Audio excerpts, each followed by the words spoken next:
début, il n'y avait rien, et Dieu dit que la lumière soit, et la lumière fut. Pour une fois, la Bible et la science sont d'accord. La lumière n'est apparue que quelques picosecondes après la naissance de notre univers. Plus précisément, c'est la naissance des photons qui composent la lumière. Le photon est une particule et une onde électromagnétique à la fois. Pour simplifier, oublions l'état de particules. Les ondes électromagnétiques composent tout ce qui fait la radio, la télévision hertzienne, le Wi-Fi, etc., mais aussi la lumière visible, appelée spectre visible. Imaginez que nos yeux aient été sensibles aux longueurs d'onde radiophoniques. Vous pourriez écouter la radio grâce à eux. Pendant quelques milliards d'années, la vie terrestre n'aurait pas eu grand-chose à écouter. Une onde électromagnétique fonctionne comme une pierre jetée dans l'eau qui fait des vagues concentriques. Serait-ce pour cette raison que le mot onde s'applique aux deux cas ? Chaque étoile émet des photons, donc de la lumière. Il y a tellement d'étoiles dans le ciel nocturne qu'ils devraient être entièrement blancs, mais c'est une autre histoire. Le Soleil est une étoile. Il émet une lumière qui est notre référence du blanc. Toutes les étoiles n'ont pas la même couleur. Certaines sont bleues, d'autres rouges, et d'autres encore blanches. Si nous étions originaires d'un autre Soleil, notre perception du blanc serait différente. Donc la lumière du Soleil, filtrée par l'atmosphère, nous donne le blanc. Le blanc et le noir ne sont pas considérés comme des couleurs.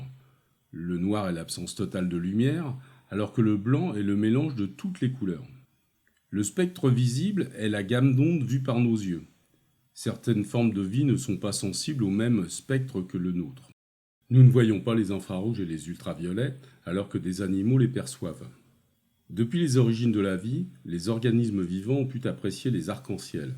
Et c'est Isaac Newton, à l'aide d'un prisme, qui a démontré de façon scientifique que la lumière blanche est le mélange de toutes les couleurs. La lumière blanche qui entre dans un prisme ou une goutte d'eau y est diffractée et en ressort décomposée. La lumière, donc les photons, en heurtant la matière qu'elle rencontre sur son chemin, va être réfléchie totalement, pour qu'on y voit du blanc, ou partiellement, ce qui nous permettra de voir les couleurs. Le noir, qui ne réfléchit pas la lumière, va condenser son énergie. Un objet noir au soleil va chauffer beaucoup plus vite qu'un blanc. La couleur.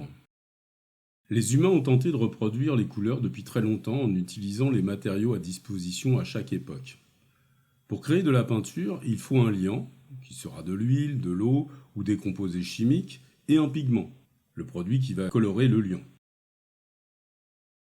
Pendant la préhistoire graphique, les couleurs sont à base de bois brûlé, de graisse animale, terres colorées, végétaux. Donc une palette assez limitée. Du noir, des terres allant du brun au rouge, et certaines teintes qui ont peut-être disparu à cause du manque de résistance dans la durée de leurs pigments. Des rajouts minéraux dans l'Antiquité permettent d'élargir le choix des couleurs disponibles. Le bleu et le vert, par exemple, font leur entrée dans le monde pictural. Ensuite, c'est la recherche de chacun qui va apporter sa pierre à l'édifice. Ajout de matières organiques, végétales et animales, même du sang. Depuis l'Antiquité, certains pigments viennent de très loin sur la planète et leur coût est prohibitif. Chaque peintre est obligé de faire sa propre cuisine, a ses secrets de fabrication. La peinture est réservée aux très riches. Des évolutions dans les liants. Vous préférez la peinture à l'eau ou à l'huile ? Peut-être l'acrylique. Des évolutions aussi dans les pigments, avec une durée de vie des couleurs qui ne sera pas forcément au rendez-vous. Mais jusqu'à récemment, on ne savait pas tester artificiellement le vieillissement. Donc beaucoup de peintures anciennes ont perdu leur nuance d'origine.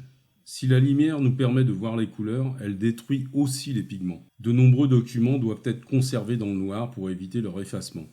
Le problème se pose également pour la conservation des photos argentiques. Donc pendant des millénaires, chacun y va de sa petite trouvaille, et la palette de couleurs des peintres s'élargit. Il faudra attendre le 19e siècle et l'arrivée de la chimie et de l'industrie pour créer des couleurs à profusion et des liants qui soient aptes à subir le temps sans trop de dégâts. Si les artistes ont fait évoluer leurs couleurs au long de l'histoire, deux problèmes se posaient, leur stockage et leur transport. Il faut attendre 1841 pour que le peintre John Gough Friend invente le tube en étain avec une fermeture à pince, améliorée par la suite par Lefranc, qui rajoute un bouchon à vis en 1849.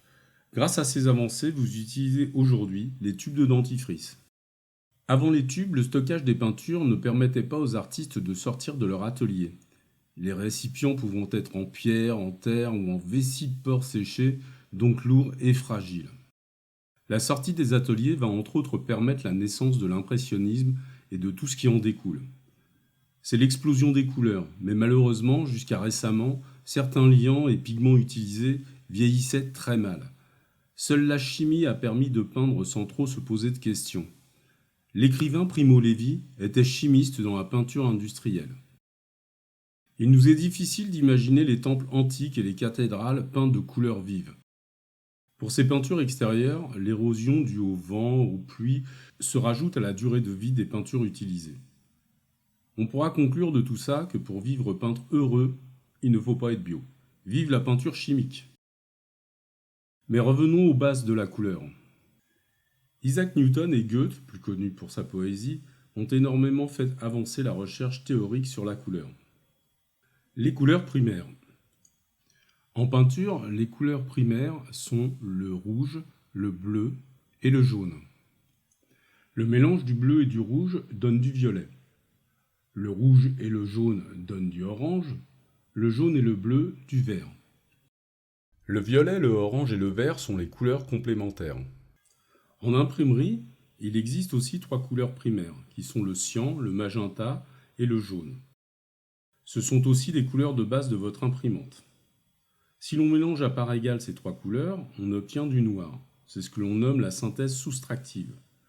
En fait, on obtient une couleur qui n'est pas vraiment du noir et qui varie en fonction de la pureté des couleurs primaires.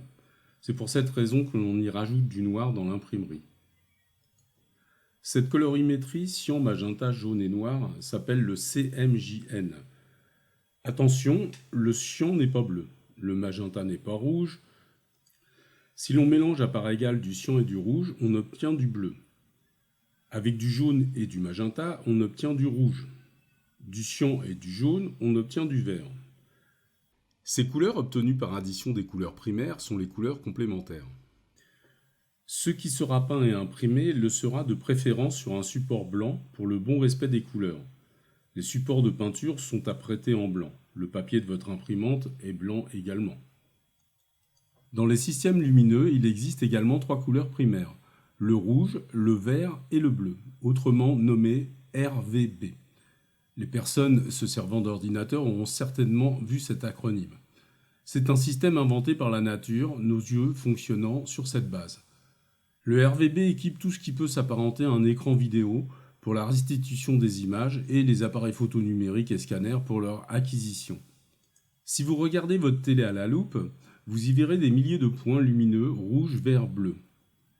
S'ils sont tous à pleine intensité, votre écran sera blanc. C'est ce que l'on nomme la synthèse additive.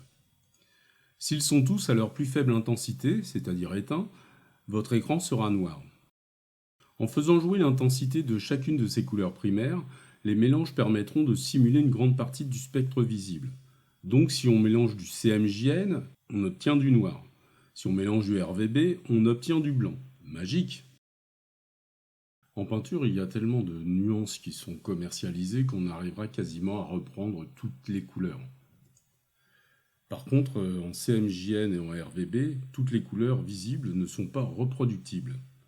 Le système RVB reproduit près de 17 millions de nuances. Le CMJN a une gamme beaucoup plus restreinte. Certaines couleurs sont non imprimables.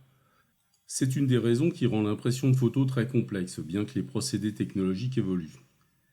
Il existe un comité international de la couleur, l'International Color Consortium en anglais, qui tente de créer un système universel de colorimétrie depuis 1993. L'acronyme de ce comité est ICC. Peut-être avez-vous déjà vu dans votre ordinateur des fichiers ICC. Il y en a obligatoirement pour gérer les couleurs de votre écran, de votre imprimante et des scanners. Vous êtes sûrement déjà rentré dans un magasin qui vend quelques dizaines de télés. Si une même émission est diffusée sur tous les postes, aucun n'a la même couleur. Quel est celui qui reproduit les vraies couleurs de la scène d'origine ? Même si certains nous plaisent plus que d'autres, nous sommes incapables de répondre à cette question sans avoir l'original en référence. Les années passant, les différences sont de moins en moins visibles. C'est grâce au profil ICC. La couleur est aussi liée à la perception de l'observateur. Chaque personne perçoit les couleurs différemment. Pour des raisons physiologiques, par exemple les daltoniens, mais aussi pour des raisons psychologiques et culturelles. Le rouge est un excitant, le bleu calme, le noir est synonyme de deuil en Occident, mais pas forcément ailleurs. Un tel va adorer le vert, son voisin va le détester. La technologie et la science nous permettent de vivre dans une société pleine de couleurs. La vie des peintres s'en est trouvée libérée des contraintes basiques. Large gamme de couleurs, leur durée de vie, leur facilité de transport et leur conservation. Il est à remarquer que malgré la profusion de couleurs, les voitures de notre époque sont souvent noires ou grises. Le monde des arts graphiques a aussi été doté de nouveaux outils qui repoussent les frontières de la créativité. L'art numérique, qui n'est pas encore entré dans le monde académique, semblera dans un siècle une normalité, comme les néo-impressionnistes décriés et refusés à leur époque sont encensés à la nôtre. Les logiciels de création numérique ne sont que des outils permettant de repousser les limites de la création. Donc ne rejetons pas ces nouveaux moyens d'expression qui, comme l'imprimerie, la photo et autres, l'ont été dans le passé. L'outil importe peu, seule la créativité de l'artiste en est maître. Alors, profitez de la lumière, profitez de la couleur.